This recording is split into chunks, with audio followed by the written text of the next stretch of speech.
everyone, this is Dr. Anjana from Global Institute for IAS। तो आपके current affair का सफर जो है वो जारी कर रही हूँ मैं।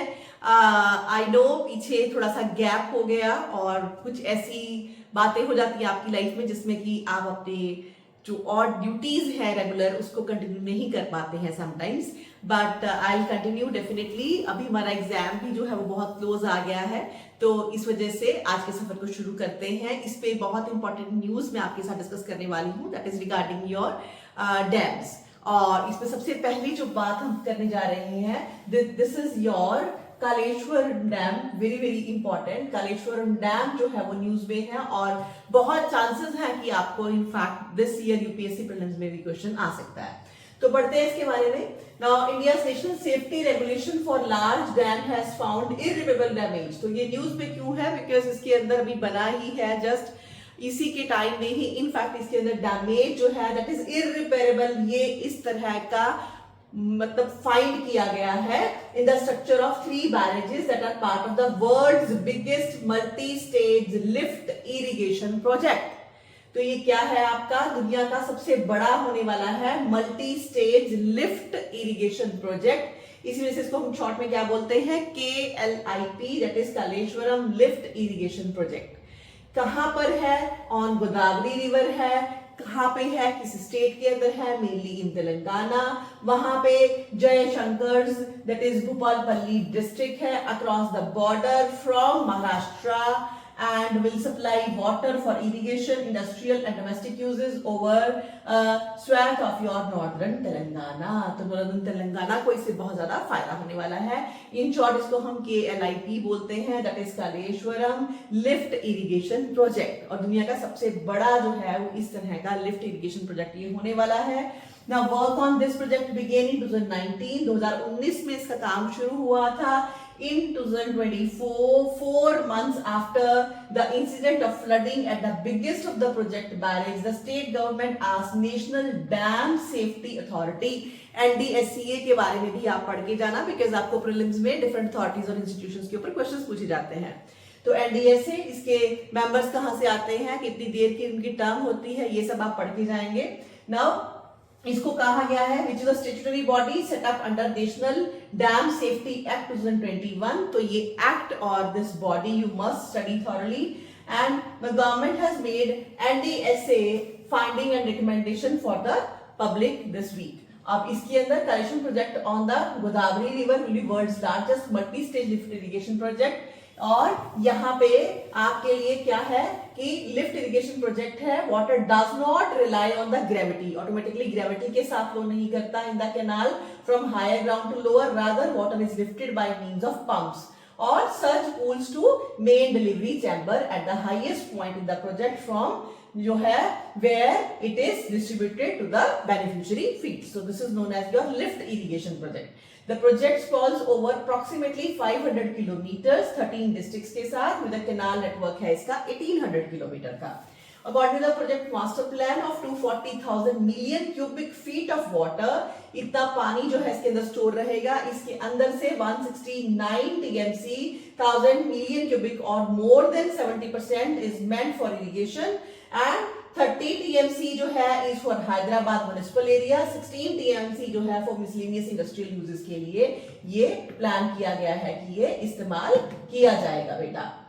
अब इसके लिए आप इसकी थोड़ी सी जो है वो मैप के अंदर इसकी डायग्राम सिचुएशन को भी देख सकते हैं। This is your Maharashtra, now this is your Chhattisgarh, और ये गोदावरी रिवर फ्लो कर रही है और इसके ऊपर यहाँ पे आपका this is your Telangana, this side this is Telangana, और यहाँ पे आपका है Kaleshwaram project.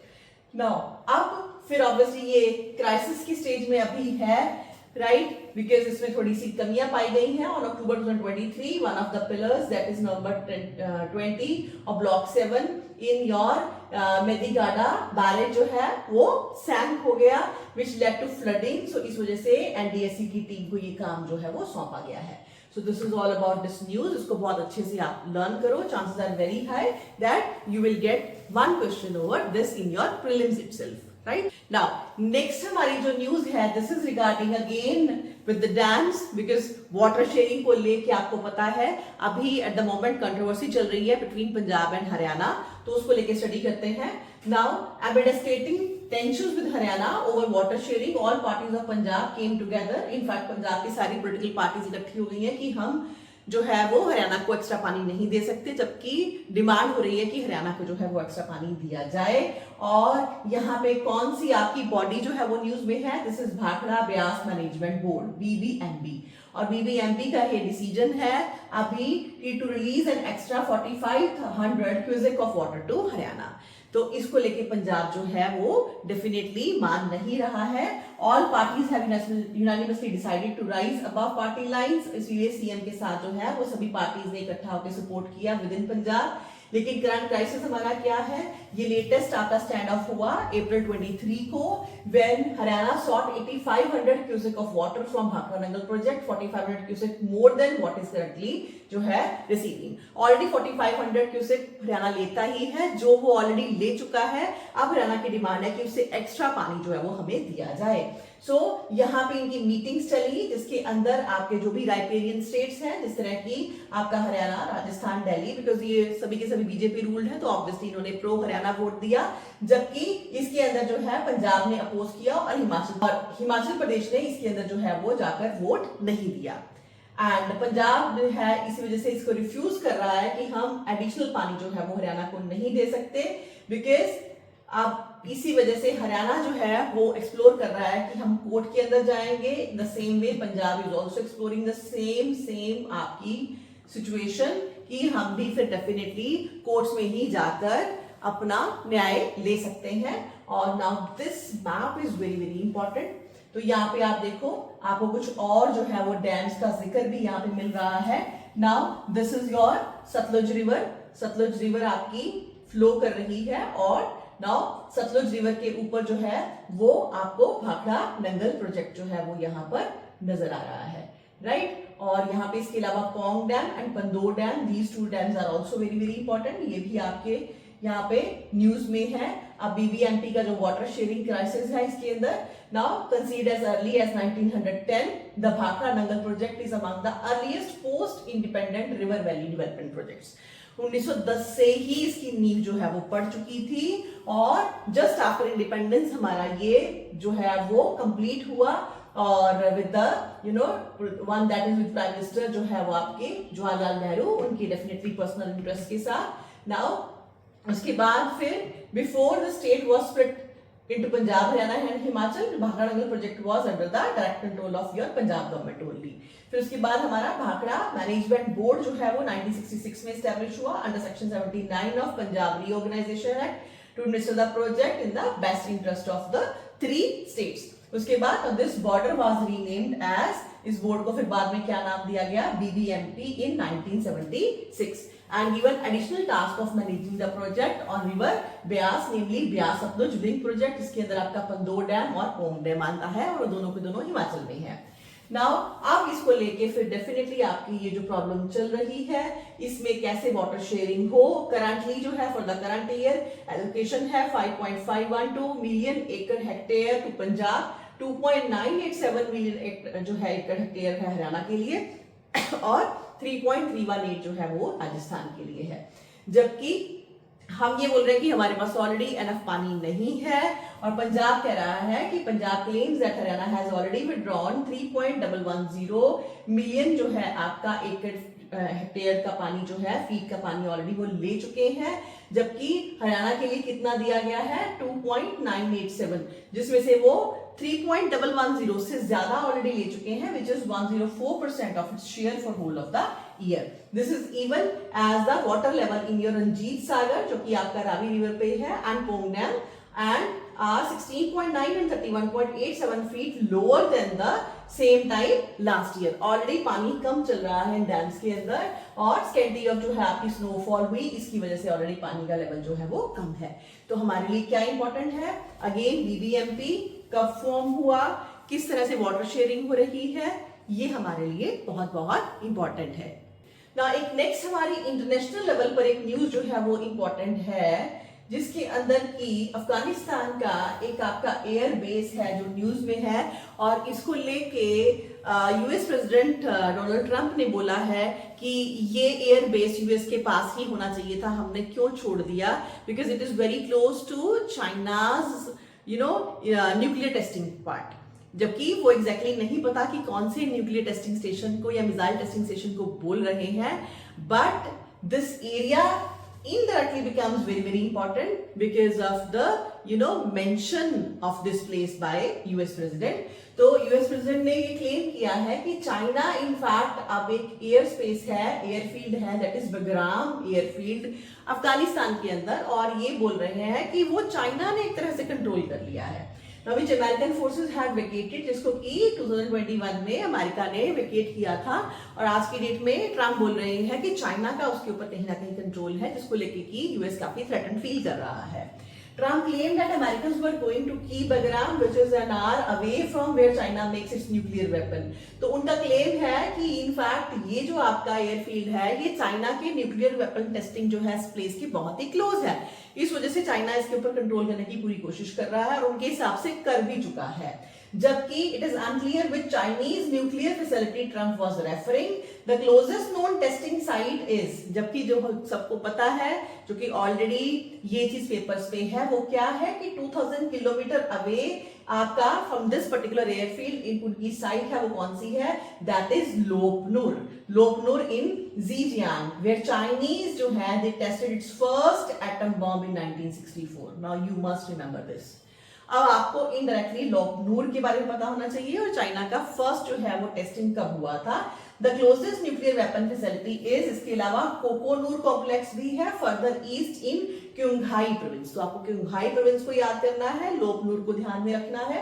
And now when Trump made similar sort of your comments in March, Taliban ने उस टाइम पे कहा था कि नहीं, दिस इज रॉन्ग, ये एयर स्पेस जो है वो हमारे पास ही है। So experts says that in Parwan lie the key to controlling much of the Afghanistan। The 2.6 kilometer long Salam tunnel here connects Kabul to Mazar-e-Sharif and other cities in the north। तो ये area बहुत ही important है आपका Bagram field वाला। ये definitely Afghanistan का largest air base है जो कि क्लोज है 60 kilometre to the north of Kabul, और इसके साथ ही एक स्ट्रेटेजिक आपकी परवान प्रोविंस है उसके बहुत ही क्लोज है। और ये परवान प्रोविंस जो है ये इसके साथ क्या आपने ध्यान में देना है, 2.6 किलोमीटर लॉन्ग सलाम टनल जाती है जो कि काबुल को मज़ार-ए शरीफ के साथ जोड़ती है। तो आपको थोड़ा सा अब अफगानिस्तान का जो है वो मैप भी अच्छे से कर लेना चाहिए अलग से। तो अगर हम सिंपली बगराम को ही देखें तो here lies your Bagram and here lies your Kabul, and this was very close to Kabul. तो ये आपका अभी इस टाइम पे कंट्रोवर्सी जो है वो स्टार्ट कर दी गई है, लेकिन इनडायरेक्टली हमने सिर्फ प्लेसेस जो अभी न्यूज में है जिसके बारे में बात हो रही है वो ध्यान देना है। And there is no doubt about that कि ये जो आपका एरिया था इसको यूएस ने ही डेवलप किया था 1959 फॉर दिस लैंडमार्क विजिट। ना यूएस प्रेसिडेंट जो है इज़नहावर ने वहां पे लैंड किया था और यहाँ से इनके ऑपरेशन जो है वो सारे के सारे चलते थे। लेकिन during Soviet Afghanistan war 1979-89 Bagram became the vital Soviet base. फिर इसके ऊपर रशिया का, सोवियत यूनियन का कब्जा हो गया। Now troops from airborne divisions were deployed from Bagram and Sukhoi Su-25 flew daily amongst the जो है मुजाहिदीन को हराने के लिए यहाँ पे ऑलरेडी ये बेस पे काम करते थे।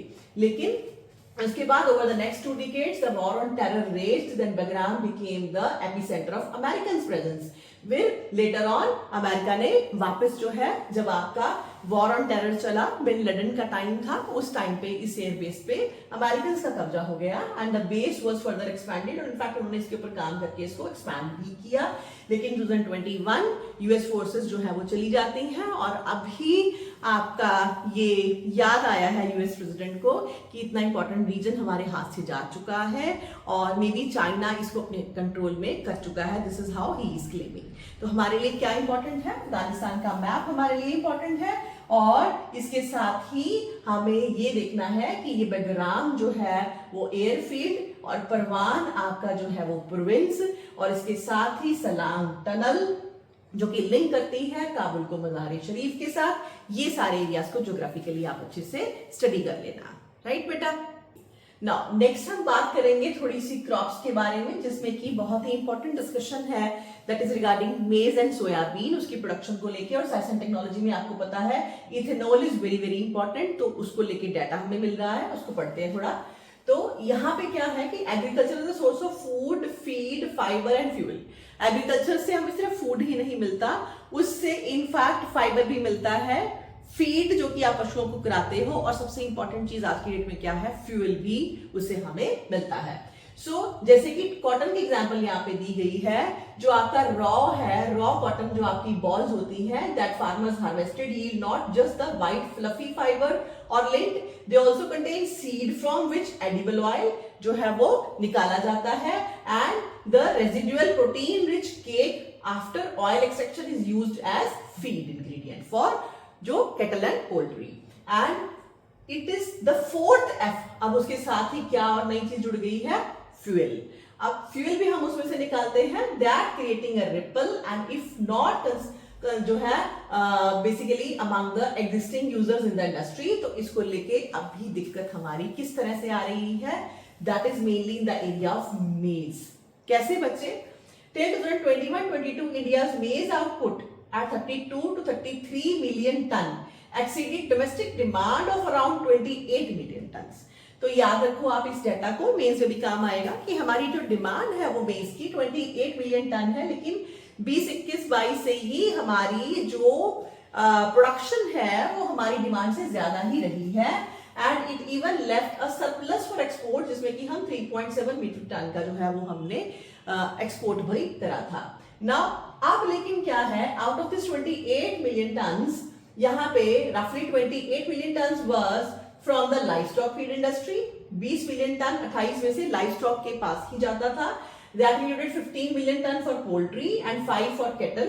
अनदर 5 मिलियन टन जो है वो was for industrial starch production, 2 million ton that is for direct human consumption, or 1 million ton for seed and other uses. Now situation changed with maize also becoming a feedstock for making ethanol. अब उससे हम fuel जो है वो बना रहे हैं, and 99.9% pure alcohol that can be blended with petrol. So maize grains contain 68.72% starch, 1 to 3% of carbohydrates, जिसमें कि सुक्रोज, ग्लूकोज एंड फ्रुक्टोज आता है। Now this data is very important for you. ये आपको साइंस एंड टेक्नोलॉजी के point of view से अच्छे से पता होना चाहिए कि मेज में से कितनी हमें स्टार्च मिलती है, कितनी कार्बोहाइड्रेट्स मिलती है, ये परसेंटेज आपने लर्न करना है। Now while carbohydrates जो है are the principal energy sources for livestock, they can be fermented। Carbohydrate सिर्फ खाने के लिए ही नहीं, उसकी फर्दर फर्मेंटेशन भी हम कर सकते हैं इथेनॉल में, to using with the help of yeast. So 1 ton of maize gives some 380 liters of ethanol, and the process involving milling the grains into flour, breaking down the starch into shorter जो है carbohydrate chains, उसके बाद fermentation करना sugars में, और fermentation में 15% pure alcohol निकला है, आगे distillation से 94% spirit, and dehydration से further 99.9% हमें ethanol मिलता है।